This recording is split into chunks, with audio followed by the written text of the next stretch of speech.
Ainda sobre essa questão dos direitos, só voltando antes da gente seguir com o Palmeiras e atualizar as negociações do Richard Rios e também dos outros jogadores do Arthur, na questão dos direitos de imagem, o clube sabe que está perto de virar para o terceiro mês. Como eu falei anteriormente, chegou a acontecer em outro caso, de estar perto de virar o terceiro mês e pagar um mês. E, a parte essa questão dos direitos de imagem, o nosso Thiago Braga, que é repórter aqui do All Sport, traz uma outra informação de que o São Paulo pegou 33 milhões de reais em empréstimos em bancos. Isso já foi aprovado até pelo Conselho Deliberativo, segundo a informação do nosso repórter, o Thiago Braga. Então, recentemente, houve essa aprovação dos empréstimos. Não que essa situação esteja conectada com os direitos de imagem, tá, gente? Mas é um contexto importante para você entender a situação financeira do clube. E, claro, quando o campo não consegue atingir os resultados, tem a consequência financeira, seja por falta de premiação, seja por falta de arrecadação de bilheteria ou outras coisas mais.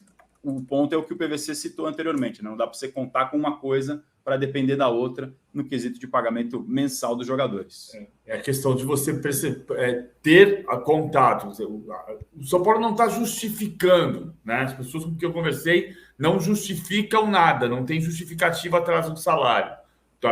Por que está atrasando? Olha, a gente teria mais 10 milhões de reais de uma projeção, porque 5 milhões de reais pelo título e mais as arrecadações de quartas de final, de semifinais e finais.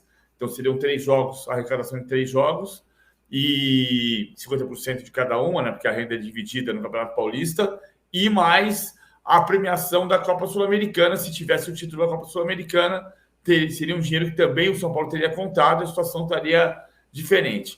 Esse é um outro ponto importante que se conversa no São Paulo. Como a Copa Sul-Americana mudou muita coisa no São Paulo, do ponto de vista econômico, estamos falando disso. São Paulo entende que se tivesse o dinheiro da premiação do título da Copa Sul-Americana, não estaria atrasando o salário, atrasando o direito de imagem, o salário está em dia.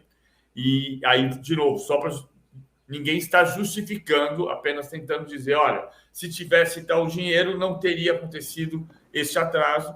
E do outro lado, se o São Paulo tivesse conquistado a Copa Sul-Americana, o Rogério seria um técnico cogitado para a seleção brasileira, o relacionamento com o elenco talvez fosse melhor em função de ter tido uma vitória, talvez o diretor de futebol, Carlos Belmonte, pudesse ser um nome cogitado para sucessão na presidência. Um monte de coisa teria se transformado no São Paulo, não fosse aquele jogo de Córdoba.